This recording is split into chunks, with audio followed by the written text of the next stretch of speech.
What's going on, Dolphins? It is your boy Dillon, and I am back for day 16 of training camp. It is their second day of joint practices with the Atlanta Falcons at the Baptist Health Training Facility in South Florida, obviously, because this is a home game and home practices for us.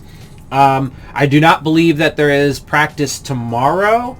I think that they are off tomorrow, I'm pretty sure, and then we have a game Saturday. The game is on Saturday. So but let's go ahead and get into the stuff from today. Let's start with, there were a couple roster moves made, and that includes they have activated linebacker Landon Roberts and wide receiver Preston Williams off of the active, physically unable to perform list. So that is wonderful news, right, for the Dolphins. They get a Landon Roberts back, somebody who figures to be a key prominent piece in that defense. And that's also good because, we've been having linebackers get hurt and or put on COVID list with, Sam McGuavin being put on the COVID list. And, obviously having Preston Williams is back because the same thing goes for the wide receiving core. We've been having a ton of injuries. In fact, we have some injuries later on that we're going to talk about that are really unfortunate, but let's continue on right now. Also, they did sign linebacker Josh Harvey Clemens. And let's see if I can find it real quick, but Harvey Clemens, he hasn't done much. I think he's played like 41 games or something. Oh, here we go. No, not even 41 games. I'm sorry. That's actually a lot of games. New Dolphins linebacker Josh Harvey Clemens has 41 tackles and 1.5 sacks in parts of 4 seasons for the Washington football team. So, I don't know why they brought this guy in. I mean, obviously, yes, we've been having some injuries and stuff at linebacker, and okay, sure, I guess, it could be a camp body. But they also probably knew they were going to be taking a Landon Roberts off the PUP list today, and I can't imagine this dude is going to survive the roster. Right?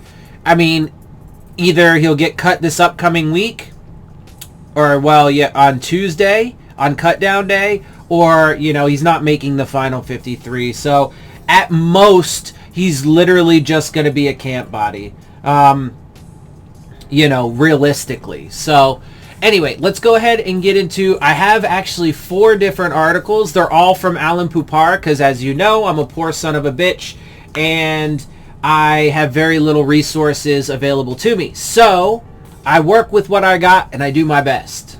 Let's go ahead and swap this over, though. We're going to start with Flores' press conference and see what he had to say. Regarding the trade for tackle Greg Little, Flores says the Dolphins have some familiarity with him from the 2019 draft, but it's way too early to say how he fits into the team's plans. The message to him is let's take it one day at a time. Obviously, this is only his second day here with the team. They did practice him as the second team left tackle yesterday. So there's that. But, he also apparently had a false start on the very first play of practice. So, yeah, in terms of the evaluation before the draft, Flores says the Dolphins had a 30 visit with him, called Little athletic, has size, he's competitive on film.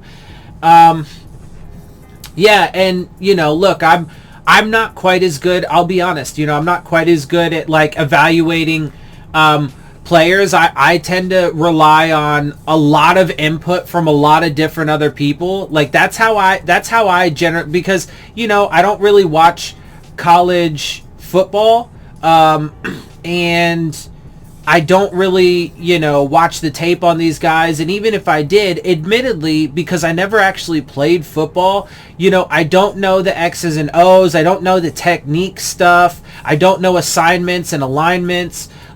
there's a lot, and I'm trying to learn that, so don't get me wrong, but and shout out to Reason, because Reason, I'm learning a lot from him.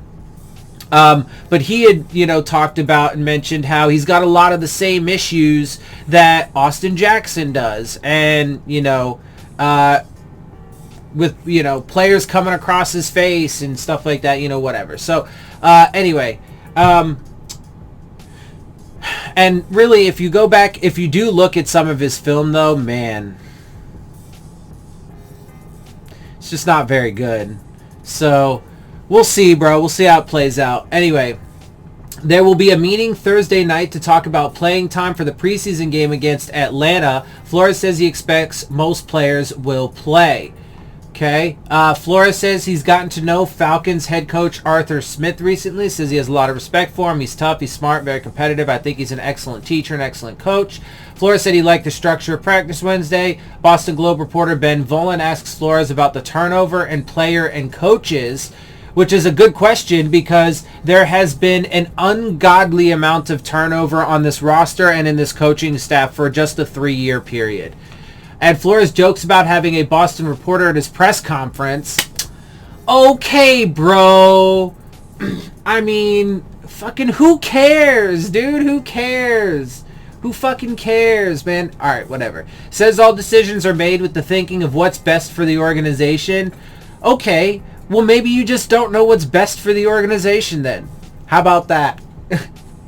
And look, real quick, a lot of people think, that Brian Flores is a great defensive coach and a great defensive mind. And, in some ways, okay, I get it. But at the end of the day, when you really look at who Brian Flores philosophically on the defensive side of the ball, it is just a copy of Bill Belichick and the Patriots. You're right, that 3-4-4-3 hybrid defense with the amoeba looks, right? And liking to have versatile players that can play multiple spots and so on and so forth, right? I mean, he's philosophically the exact same thing as Bill Belichick. Now, does that mean that he's not also good at it? No, that's not what I'm saying, right? He is good at executing that defense. That is true. But let's keep it real. It's not really his defense, right? He didn't make the defense. So that's what I'm saying. And then also, just a little bit additional pushback on that claim is that he's made some questionable moves as well. Like, Bobby McCain played solid at, safety, right? But he's never, that's not him. That's not who he is, and he never should have been moved there. So I thought that was a questionable move. I think with the way that they tried to use Minkah Fitzpatrick was very questionable, because a lot of people like to say that they just wanted to use him as a boundary or nickel corner or even at safety a little bit. No, that's not, or primarily at safety, but a little bit of nickel or boundary corner. No, they also wanted him to play a myriad of hybrid linebacker roles. And I gotta say, I don't fault him for not wanting to play 7 different positions on that fucking defense. But see, that's the thing, though, and that is part of, look, and versatility is good, and I do think players should have it, right? And he's proven to have aptitude and be able to play well in the slot and a little bit on boundary corner. He did that in college. He did that for the Dolphins in his first year in 2018. He did that for the Dolphins. He played some slot corner. He played primarily safety, but he does that for the Steelers. So it's not that he ever had a problem with being versatile and playing a little bit of, different stuff. It's that he also didn't want... Now, there's other factors that go into that whole Minkah situation for sure. And, some things, that I have some information that I've been lucky enough to be given that I can't really talk about. So I don't know why I even bother mentioning it, because people are going to want to know. But unfortunately, I can't say. But there is some backstage kind of information that I have received, and there are other factors that go into it. Anyway, but the way he's moving, even Jalen Phillips, from his natural, defensive end, hand in the ground defense. Now, to be fair, he did play some outside linebacker. I'm not saying he didn't, but his primary position has been, a hand in the dirt, defensive end. Now he's officially playing the outside linebacker role. Can he be successful there? Yeah, I hope so. But there is some, he doesn't have as many reps there, right? So he's not as cleaned up. He's not as polished. He's not as proficient with it, right? So it's going to take a little bit time to get himself to the level. Now, to be fair, I'm sure he will take some snaps and some reps in a, traditional hand in the dirt, defensive end, because they are going to play, some 4-3-2. So, but anyway, just some things there. I'm not saying he's not a good defensive coach. He's certainly not very good at the offensive side of the ball, at least not yet, right? That's been the biggest problem for sure. But I just wanted to point a couple of those things out really fast. So, but moving on though, he really does have an issue with the offensive side of the ball, and I don't understand what I don't know, bro. Again, there's some, because when I look at that situation with the offensive line, I know this is slightly going off topic again, and with Brian Flores though, and this coaching staff, I mean, we're on our 4th and 5th offensive coordinators. We are on our 4th offensive line coach. Okay, and this offensive line is a fucking mess. And why? Either because there's really only a couple reasons why you're not really putting any urgency or effort into that offensive line. Now, they've used resources. They've used number 1 picks, number 2 picks, right? They've spent a bunch of draft capital on guys, but they've reached for guys, and they've picked guys that, they're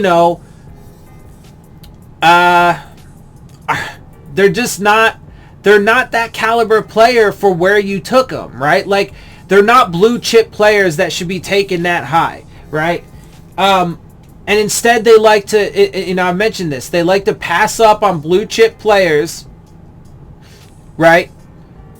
Like, for example, and I'll just give a specific example, in this draft, and they've done it on multiple occasions, but in this draft in particular, they skipped on Penei Sewell. They could have took Penei Sewell at 6 instead, right? And because when they moved back up to 6 from number 12, when they got the 6th overall pick from the Eagles, they traded a first-round pick up to go get whoever the player was. That means that 6th overall pick, that player, is worth 2 first-round picks. So, instead of getting a generational player on the offensive line where you need the most help to protect your franchise quarterback that you got last year, instead of taking him, you decide to spend it on, and this is no knock on Waddle as a player. It has nothing to do with that. It has everything to do with the way that the Dolphins prioritize. Instead, they spend those 2 first-round picks on a slot wide receiver. As good as he is, as fast as he is, right? They spend it on a slot wide receiver. And just to later then move up in the draft 10 spots, okay, to pick Liam Eichenberg, who's having significant struggles and even trying to find a place where he even belongs on the line, right? So they pay extra to go get that guy, when throughout this draft they could have also got Tevin Jenkins, they could have got Creed Humphrey, they could have got Quinn Miners, they could have gotten a number of other players that would have been better options, right?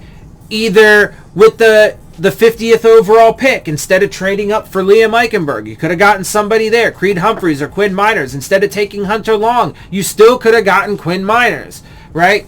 You could have taken Tevin Jenkins. Yes, I know right now he's got the back injury stuff, but as a player, he's definitely a much better prospect than Liam Eichenberg. So, anyway, that's enough of that. Regarding former BC teammate Matt Ryan, who joked Wednesday that Flores used to abuse him at practice, Flores says it actually was the other way around. Flores calls Ryan a good friend. He's a better person than player. I think he's a great ambassador of Boston College. I think he's a great ambassador of this league. Nothing but respect for him. Asked which running back has separated himself from the pack, a question very few coaches would answer. Flores says he likes all his backs. Yay. Regarding Jalen Waddle, Flores focuses mostly on his attitude, his work ethic, and his passion for the game. It's been fun working with him. He's still got a long way to go. I've been very pleased with him. Asked how close Xavier Howard to being back at peak form, Flores makes the point that it takes time for all players to get to that point. Ends his answer by explaining the term mid-season form is used for a reason. Okay, I mean, he never gives any information. I'm sorry, I don't like that, bro. Like, I don't. It's just one of the multiple reasons that I don't like this guy. I'm going to keep it real with you. I don't like him. You know, because I think he is...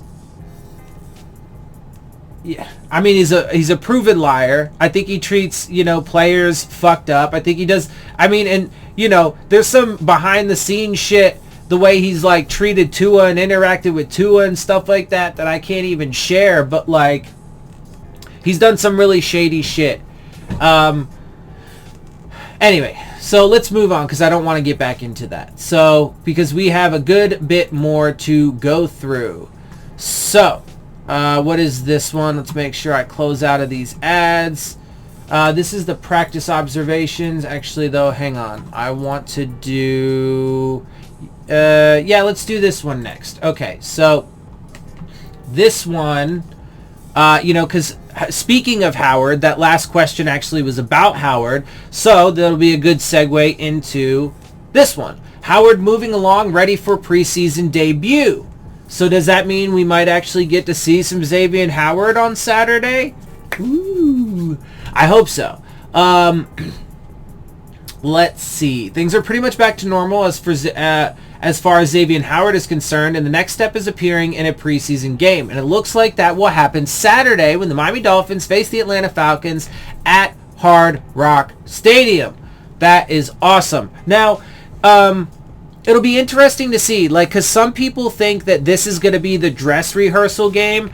I actually personally would like it to be next game, but this could be it. And if this is the dress rehearsal game, then there's a very real possibility that the starters play at least a half of football. So, you know, if Xavier Howard is playing in this game, and if it does become the dress rehearsal game, then we could see a significant amount of play time for him. Howard said after practice Thursday he anticipated playing against the Falcons after sitting out the preseason opener against the Chicago Bears along with fellow cornerback Byron Jones and defensive end Emmanuel Ogbah. It has been an eventful summer for Howard, which began with him requesting a trade via Instagram because of his displeasure with his contract. The issue was put to rest when the Dolphins agreed to restructure his deal by moving some money around and turning some 2022 bonuses into base salary.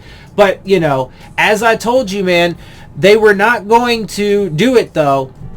They had zero interest in giving Howard his money until they saw how their secondary was getting torched in practice without him, and also because Tua was able to put to rest the Deshaun Watson bullshit trade rumors with his, you know, good play at practice, right? So those two things absolutely go hand in hand. Howard also missed some practice time with what was termed by head coach Brian Flores as an ankle injury, though he has been practicing on a full-time basis for about a week now.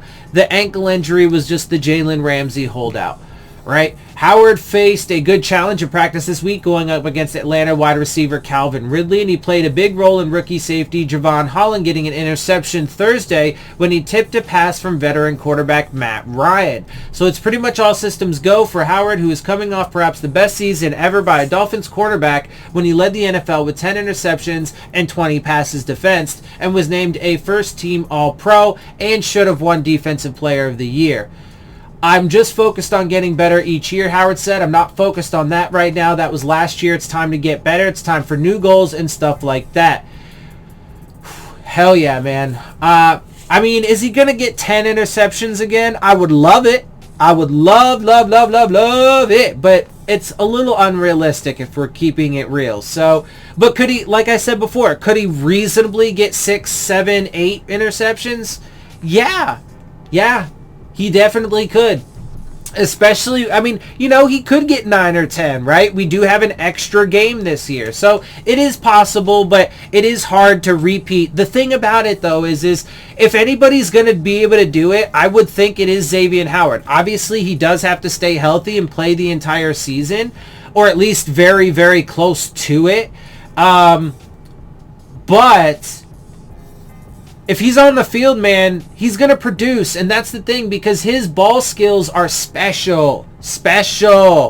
Anyway, I feel great just getting back to it. I feel like this is probably my day 3 of practice. I'm getting back to it and really just getting comfortable with the guys, knowing what guys' strengths are and stuff like that. Like I said, our main focus is just getting around the ball and making plays on the ball. I'm just focused on just getting better out here, knocking some rust off, and just getting back to the movement.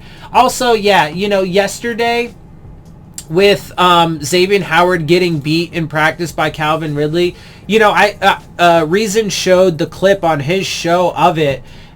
First of all, it didn't even look like he was trying all that hard, just keeping it real.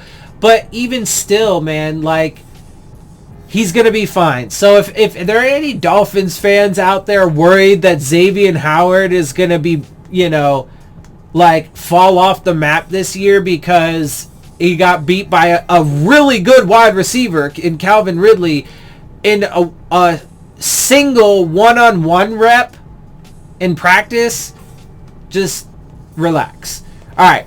Anyway, let's move on to the next story, because Preston is pumped after return from PUP, ceiling still high.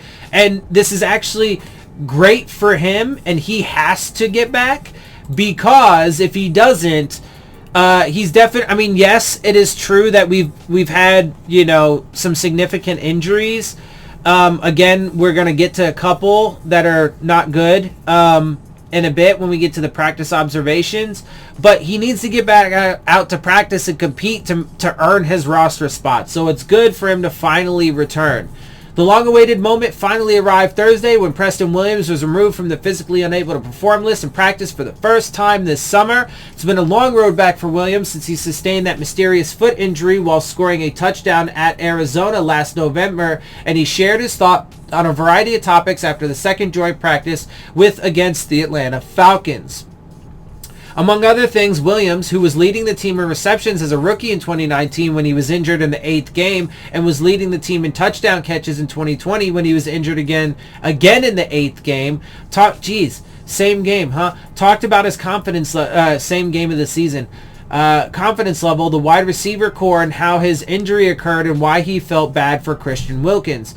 On how it felt to be back, it's been good, not painful. I've been through it my first year. It was all about just staying focused and just keep going, but I'm happy to be back out here with the guys. On how close he is to participating in team drills, they're trying to take it day by day.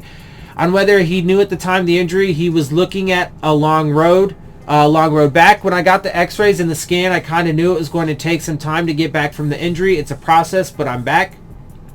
On how it felt mentally to be back, it's good. Feels good just putting the pads on. You put the pads on, nothing hurts. On the toughest part of being out of action for so long, just watching the game, you want to be out there with the guys. That's probably the hardest thing, just seeing your brothers out there battling every day. You just want to be out there with them. All good answers. On how the injury happened, I mean, they're all just basic answers, but good answers. I landed on my foot and I heard it pop. That's pretty much it. That sucks. On the wide receiver room and what stands out, definitely versatility, all different types of guys, fast guys, big guys, guys who can do everything. We've got a good group. I'm happy to be out there with those guys. On his personal goals for 2021, like last year, stay healthy. I mean, he's honest at least. And that's right, because that's the big thing for him, is he's got to prove, right? Because he has produced at a decent level when he was on the field, right? He just has to stay healthy. On whether he feels he's been the victim of bad luck or having 2 promising seasons cut short by injuries. Nah, I don't think it's bad luck. You just go hard every play. You never know when your last play is. I've just got to go hard every play. On whether he's been pleased with how his NFL career has gone so far, nobody is pleased. The ceiling is still high. I'm still relatively young in this league. I'm still trying to prove myself. Hey, at least he's also very honest and very real about it. On whether anything has changed for him, the confidence is still there. The competitive edge is still here. On having tough days, wondering whether this day would ever come that he'd be able to return to practice. Yeah, you have your days, but you just follow the process and it'll be all right. On the growth he's seen from Tua, definitely the game has slowed down for him. You see he's more confident and calm. On all the injuries at wide receiver and how critical the players come back so the whole group can practice together. Real critical. They trust the trainers, and the trainers are going to get them right. When they get back, we'll show you how we can work. Yeah, if they ever do, though, that's the thing, man, is are we ever going to have this entire season? Because, look, injuries are going to happen throughout the year, bro. Like, and are we ever going to have the full unit? I mean, I hope so. But right now, it's not looking so good. So, on how dangerous the wide receiver group can be, when everybody is out there healthy and playing, will be real dangerous, I feel. Yeah, and I agree with that. But again, are they ever going to have all the guys out there? I don't know. On what he felt as a rookie when he was putting up big numbers before his injury, pretty good. I knew I could do it. Never doubted myself ever. On how his foot feels, it feels good. The doctor cleared me, and that's all I was waiting on. On Christian Wilkins being blamed in some circles for causing his injury while jumping on his back to celebrate that touchdown. Look, it might not have been him that actually caused the injury, but it probably didn't help, because that's a lot of weight coming down on the dude. So it probably didn't help the injury at the least. Even though he's obviously going to defend Wilkins. Nah, Christian celebrating, that's what we do. We do every game. Anytime there's a score, Christian is out there first. I knew it had nothing to do with it. I hate that people were saying that. And, you know, and that's good of him and everything, you know, and there is a likelihood that it wasn't, you know, Christian Wilkins that actually caused the injury. But, again, it definitely didn't help anything, right? I mean, because he had a significant foot injury, so, you know, having all of that weight come down, because he was standing up, right? So, and then Christian Wilkins jumped on his shoulders and put, you know, significant weight down on him. It couldn't have helped anything. So Christian Wilkins needs to calm down when jumping on people. That's all I'm saying. Anyway, now let's actually move on to the notes and observations from the 2021 training camp practice. Okay, so highlights, lowlights, and so on and so forth.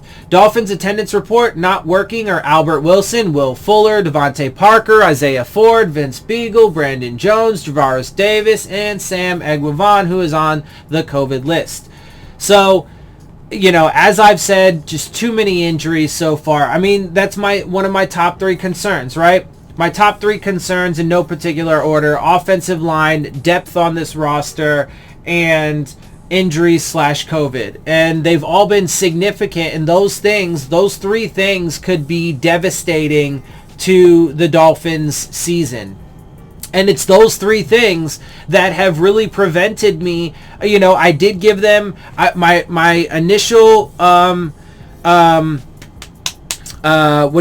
my initial prediction, season record prediction going into this season was 6-11. I have since then upgraded it to 7-10, but I'm having a hard time go past that, even with, you know, them bringing back Xavier Howard and, you know, Benardrick McKinney looking good, and that run defense looking like it's going to take a step forward, and the pass rush looking like it should probably improve at least a little bit.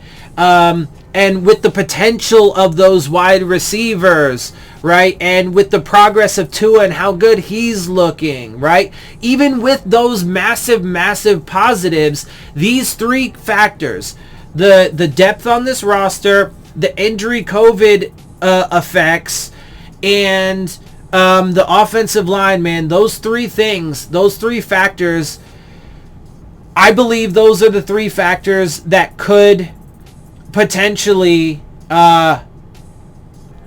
be devastating for this season. And I hope not, but right now, at this point, it's not been good. So that does, at some point, it does have to turn around. They got to get healthy, and they're going to have injuries throughout the season, and there is a good chance that they're going to end up having to put guys on the COVID list throughout the season.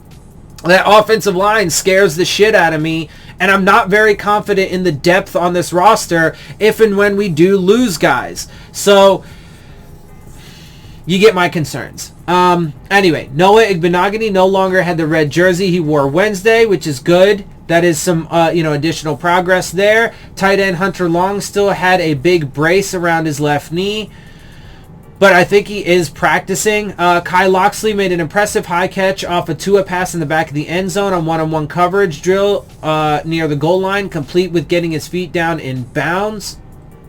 Solomon Kinley got the first snaps at left guard on 11-11. Liam Eichenberg served as the second-team right tackle. Tua threw a nice down the middle of the field pass to Jalen Waddle on a play where the Falcons were flagged for defensive holding. Good news with Long taking part in team drills. He caught a pass from Jacoby Brissett down the left sideline. This is really good to see him given how scary his knee injury of August 3rd was.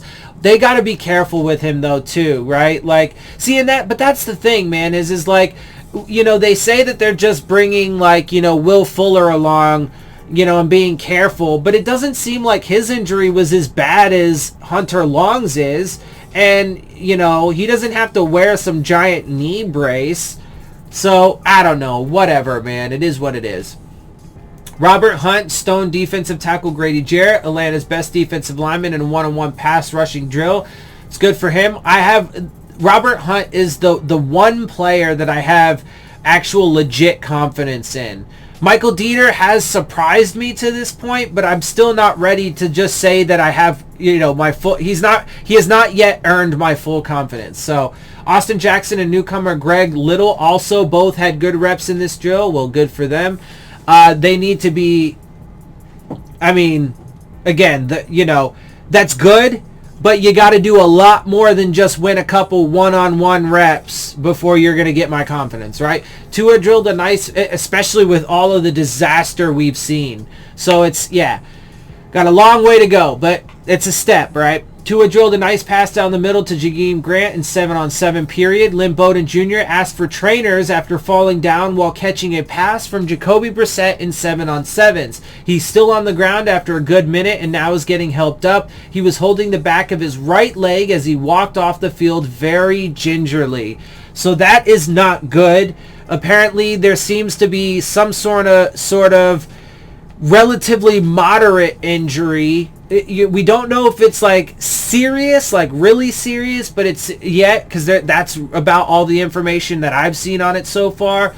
But Lynn Bowden Jr. goes down with an injury, and that's not good. And unfortunately, that wasn't the only one that we had in this training camp practice. So let's continue on. But that's a significant hit to this roster as well. Mike Gesicki did a good job of reaching back to catch a Tua pass thrown behind him at the start of 11-11. Running back Salvan Ahmed made a nice high-pointing catch against two defenders on a sideline pass downfield from Brissett. Myles Gaskin pancaked an Atlanta defender on a chip block while he was engaged with Greg Little on a play that ended with Brissett being picked off by Delrick Abrams Jr. Well, so that's a good rep for Myles Gaskin for putting the defender on his ass. Greg Little apparently had a little bit to do with that. So, he helped Greg Little not look bad. But Brissett ended up getting picked off anyway. So, it is what it is. Javon Holland recorded his fourth interception of camp after Xavier Howard tipped a Matt Ryan pass downfield. The football just finds the rookie safety, plain and simple. And he's got ball skills. He's the only other one. But see, and I gotta say, even though I still would have done the draft differently, I would have prioritized differently and so forth, and I likely would not have ended up with Javon Holland, I actually really like, I got to give it to them. That's one pick that I actually do like at this point. He's really impressed, and he just finds the ball, man, and that's great. Because we need more of that. And the idea of him and Xavier Howard back there, woo, boy. Anyway, Tua's picked off by Atlanta defensive back Isaiah Oliver, the son of former Dolphins cornerback Muhammad Oliver. The pass was intended for Mike Gesicki. A busted coverage allowed Matt Ryan to throw a touchdown pass in the back of the end zone to Christian Blake. So, Brissett threw an interception, Tua threw an interception, and then the defense has a breakdown, and Matt Ryan throws a easy touchdown. So that's not a good series of notes, right? Tua came back on the near field with a beautiful throw, though, to Grant in the back of the end zone. And obviously, Tua's had a number of good throws in this as well, though. So there is that. Obviously, keep that in mind. Throwing the ball before Grant got open. So a good anticipation throw. It was a case of a quarterback throwing his receiver open. Matt Ryan threw a touchdown pass to Kyle Pitts with Byron Jones in coverage. I'm telling you, bro, like, I really think Byron Jones is overrated, and I don't think he's, I mean, so far, I'll put it this way, so far he hasn't shown me the ability to be that lock. I mean, we know he doesn't really have ball skills, so he obviously needs to prove that wrong. But last year is a significant indicator in that, he's not really, we'll see what he does this year, to be fair. And if the, run defense and the pass rush improves, and having Xavier Howard on the other side and possibly Javon Holland, that ball hawk, as a safety, there is potential that he could improve. But so far, he hasn't proven to be able to play in a predominantly man coverage defense, and has shown some significant weakness in that regard, even though he still got the majority of the safety help last year. And so, is he really that lockdown corner? Well, to me, he's got to prove it. So, let's see. Not a great practice for Robert Foster, who dropped 2 catchable passes. Well, that's not good. Especially, and Kirk Merritt's been kind of struggling a little bit too. He apparently has had some good practices with the Falcons, but before that he was in a little bit of a slump. He missed some opportunities in that game against the Chicago Bears. So, and that's not good, because we've been having a ton of injuries with the wide receivers, including Lynn Bowden today. Jacoby Brissett threw a beautiful pass in the back of the end zone for Kirk Merritt, who dove to make the catch. There you go. And then did a little dance to celebrate. Merritt has been having a really, really good camp. So good that he's rebounding from that little slump. Tua came back with a pretty floater to Adam Sheen in the back of the end zone. Chris Marek made a beautiful diving one-handed catch in the back of the end zone on a pass from Brissett. Jason Sanders was perfect on field goal attempts, including kicks at 52, 55, and 55. Spoiler alert, that dude is good. Yeah, I mean, and hey, people hate when I do this, but that was another Adam Gase pick, bro. Adam Gase was phenomenal with his drafts. He just was. He knew how to fucking pick them, bro. Even with his draft, the one draft, people in New York love to rave about that draft. The one draft, that the Mekhi Becton Denzel Mims draft. But they don't like to give him the credit. Okay, I guess, man. The dude's great. I mean, yeah, whatever. I'm not going to spend too much time on that. You guys know how I feel. The Dolphins failed to score in a 2-minute drill when they were trailing by 4 as Tua threw 4 consecutive incompletions. So not great. And here we go. This is the other injury that I heard that I was, telling you about. Nick Needham walked off the field accompanied by trainers, but stayed on the sideline until he was carted inside the facility, though he walked in and looked fine. So we'll see. Don't want to speculate, but we'll just say it's really, really hot out here. So cramps certainly would be a possibility. Well, let's hope that's the case, right? Let's hope that's the case, man, because... And it's not something more significant, because Nick Needham is expected to play a very prominent role on this defense, even with the starters. When they come in with more defensive backs on the field, because they do that quite often. Obviously, if the offense comes out 4 wide receivers wide or something like that, 4 or 5 wide receivers wide, then they obviously have to counter that, and they're obviously going to use a lot of defensive backs. But there are multiple occasions in which they have had a defensive back heavy set, and so and he's expected to play a prominent role. So let's hope that he is okay and that's nothing serious. Although, real quick, just because it is actually relevant to this, I had a conversation with somebody in the back room after one of Reason's shows recently, the backstage area, the StreamYard backstage area, whatever.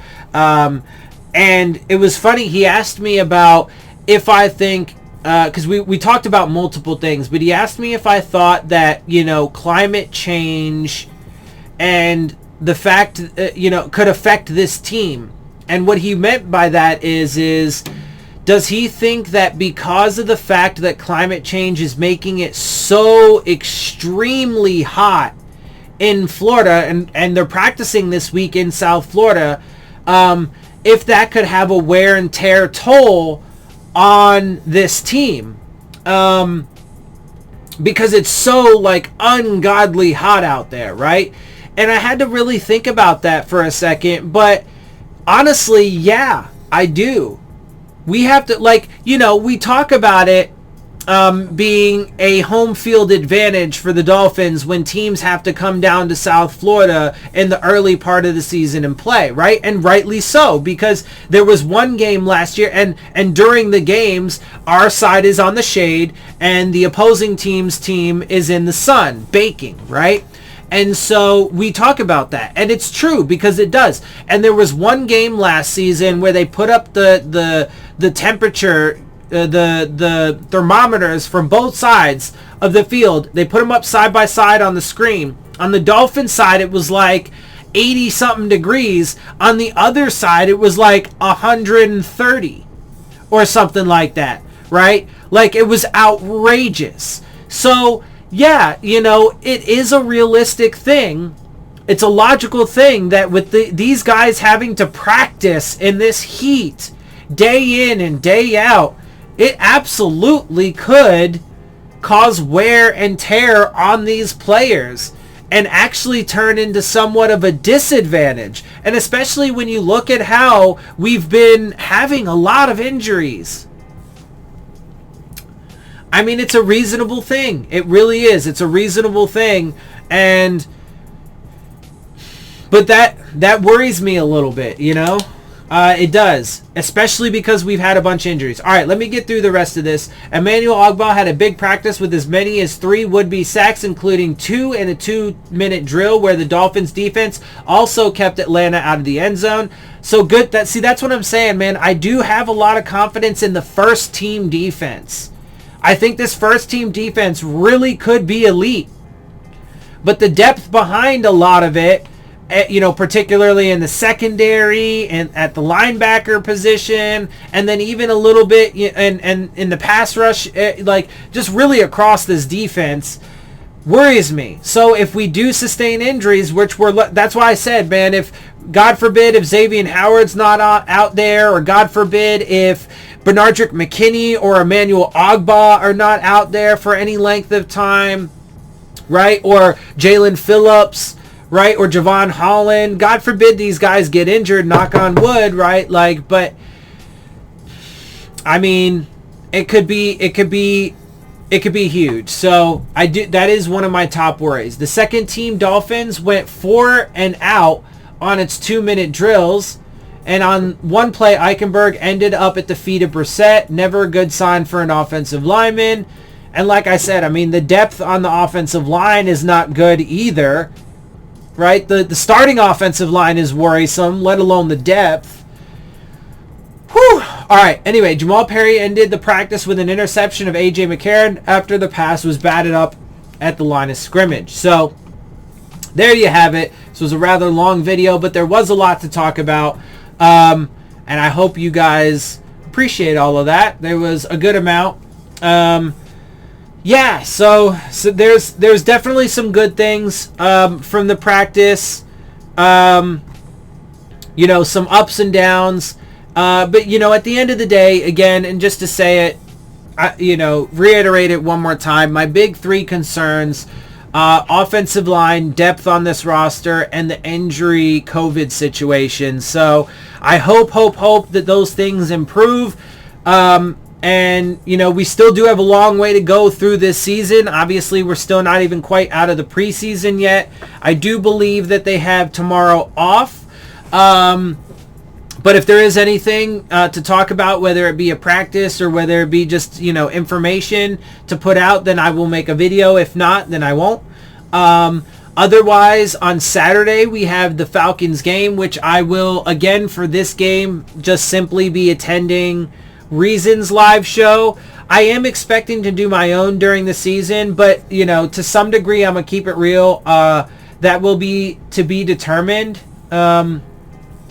Just because, man, like, I really appreciate the subscribers and stuff that I do have, but my live shows tend to be, like, absolutely dead, and I just sit there and talk to myself. Although it is good because I do like to have my own live reactions to stuff, so that's why I said, I think the compromise I'm going to do with that is I'm probably going to do both. I still will do my own live show just so that way I can give my live reactions to the things that are happening and have that, you know, in my archive. But I will still probably also jump into Reason's live show so I can, you know, see what's going on with him and those guys, because I really do enjoy that community and everything. And hopefully people join me so I have somebody to talk to and I'm not just talking to myself, right?